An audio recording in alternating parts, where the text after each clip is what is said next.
Ja, Leute, für unsere jetzt schon legendäre Lagerfeuersitzbank mussten wir natürlich erstmal richtig arbeiten, Holz sammeln und zurechtsägen stand auf dem Programm.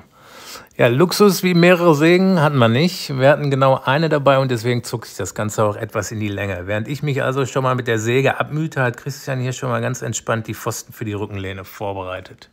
Auf den Fotos hier seht ihr übrigens auch unser Lager, also 2 Tarps. Eins ist zum Schlafen und eins als Wohnzimmer am Feuer.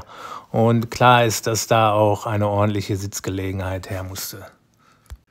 Am wichtigsten war uns natürlich die Rückenlehne. Schließlich sitzen wir nicht nur ein paar Minuten am Feuer und ohne Lehne wird das Ganze schnell zur Rückenqual.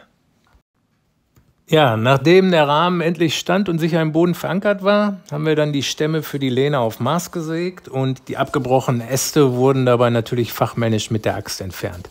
Christian hat beim Sägen eine ganz eigene Schule der Holzbearbeitung entwickelt, aber seht selbst hier im Video.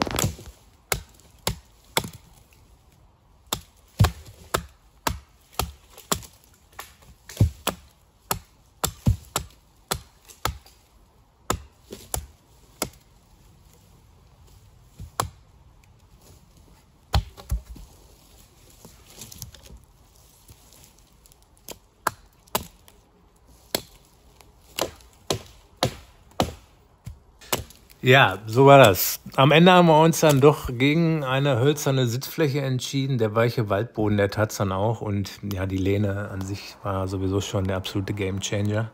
Und ja, beim nächsten Mal gibt's vielleicht dann auch eine Version mit Kopfstütze. Ja, wie gefällt euch unser Projekt? Was würdet ihr anders machen? Schreibt's gerne in die Kommentare, wir sind gespannt. Ach ja, der nächste Trip steht auch schon in den Startlöchern. Vielleicht gibt es dann bald ein neues Meisterwerk, natürlich dann hier auf dem Kanal.